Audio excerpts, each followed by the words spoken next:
अगर आपकी चाचू नानू ताऊ आकर के प्रॉपर्टी हथिया लेने की कोशिश करे तो आपको क्या करना है। ऑनरेबल सुप्रीम कोर्ट के पास ऐसे ही कुछ केसेस सामने आया जहां पर ये सिचुएशन पूरा एविडेंट था। और जब बात प्रॉपर्टी की होती है हम लोग भावुक हो जाते। वो लोग बहला फुजला कर प्रॉपर्टी लिखवा लेते, कोई भी पेपर में लिख करके देने के लिए राजी हो जाते और बाद में यही लोग आ करके आपके प्रॉपर्टी के ऊपर कब्जा करने की कोशिश करते हैं। कानून आपको पता नहीं होता है, इसलिए आप गलती कर बैठते हो। अभी ऐसे में आप लोग कहोगे कानून तो अंधा है, कानून मतलब बेकार है। ऐसा नहीं है। आप लोग भावुक हो करके कोई डॉक्यूमेंट्स बना देते हो जहां पर लिख देते हो दैट ये प्रॉपर्टी इसके पास जाएगा, ये प्रॉपर्टी उनके पास जाएगा। इमोशन पर तो आप बह गए थे, अभी वापस लाने के लिए क्या इमोशन काम करेगा?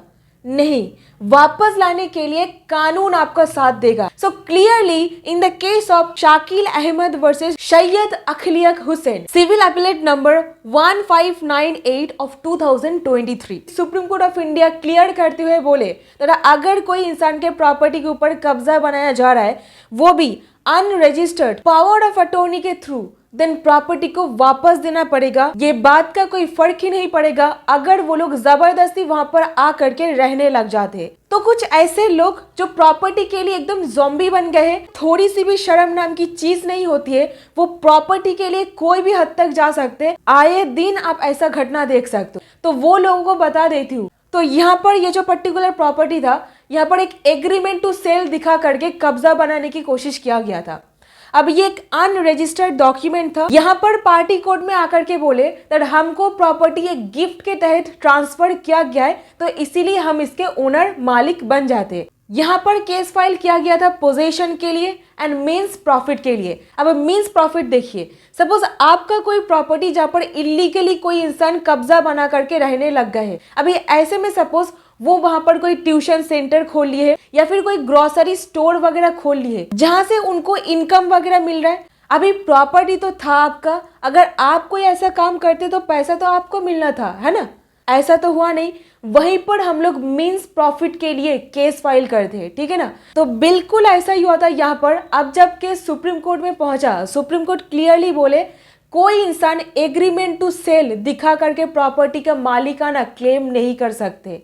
और बाद में जाकर के यहाँ पर एक जनरल पावर ऑफ अटॉर्नी दिखाया गया था। सब कुछ एक अनरजिस्टर्ड था, एग्रीमेंट टू सेल रजिस्टर्ड नहीं था, general power of attorney registered नहीं था। तो सुप्रीम कोर्ट क्लियरली बोल दिए ये सारा का सारा चीज दिखा करके आप प्रॉपर्टी के मालिक नहीं बन सकते हो, नंबर 1। नंबर 2, सुप्रीम कोर्ट बोले that even if agreement to sale and power of attorney, अगर ये दो डॉक्यूमेंट रजिस्टर्ड भी होता तब भी वो इंसान को नहीं कहा जा सकता था कि आप इस प्रॉपर्टी का ओनरशिप अक्वायर कर चुके हो, टाइटल आपके नाम पर चला आया है। क्योंकि इस केस में बेस्ट रेमेडी निकल सकता था स्पेसिफिक परफॉर्मेंस के थ्रू।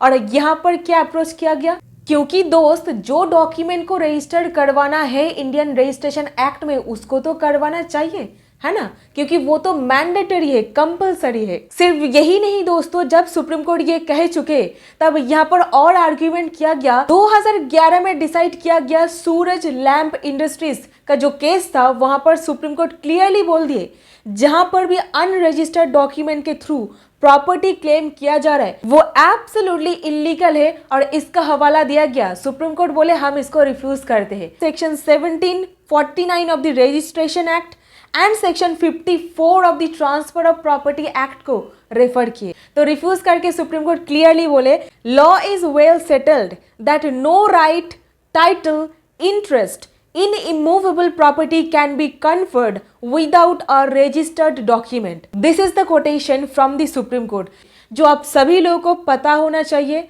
ऐसा चंगुल से खुद को बाहर निकलवाइए और इस जजमेंट का फायदा उठाइए। कानून आपके लिए बना है। अगर आप ही चुप करके बैठे हुए रहोगे तो कौन आपका मदद करेगा? निकल करके बाहर आइए, नॉलेज गैदर कीजिए। That's my purpose. ये सब कुछ जजमेंट्स का लिंक मैं डिस्क्रिप्शन बॉक्स पर दे रही हूँ आपके लिए। तो यही उद्देश्य है मेरा चैनल का, सिंपल लैंग्वेज में कानूनी जागरूक बनाया जा सके आम जनता को। अभी ऐसे में सुप्रीम कोर्ट और आगे निकल करके बोले उस प्रोविजन के ऊपर ओवरराइडिंग इफेक्ट नहीं लाएगा जहां पर एक अनरजिस्टर्ड डॉक्यूमेंट के थ्रू प्रॉपर्टी का टाइटल कन्फर्ड करने की बात कही गई है। इमूवेबल प्रॉपर्टी यानी कि अचल संपत्ति। इस टाइप के केसेस का रास्ता स्पेसिफिक परफॉर्मेंस के थ्रू निकलता है और ये गलत रास्ता चुन लिए तो अगर कोई इंसान एक unregistered sale deed, general power of attorney, affidavit and will के तहत कब्जा बनाने की कोशिश कर रहा है या फिर वो आ करके घुस करके रहने लग गए हैं तो उसको प्रॉपर्टी वापस करना ही पड़ेगा। और ये बोलते हुए सुप्रीम कोर्ट मैटर को कंक्लूड कर देते। So that's it. Division bench Justice Vikram Nath and Justice Rajesh Bindal ji की जजमेंट है। तो ये जजमेंट का फायदा अब जरूर लीजिए। एक लाइक कीजिए अगर वैल्यू मिला है तो, ज्यादा लोगों के साथ शेयर कीजिए और कौन सा गलती आपको नहीं करना है ये वीडियो में बता रखी हूँ, क्लिक करके देख सकते हो। बहुत बहुत धन्यवाद।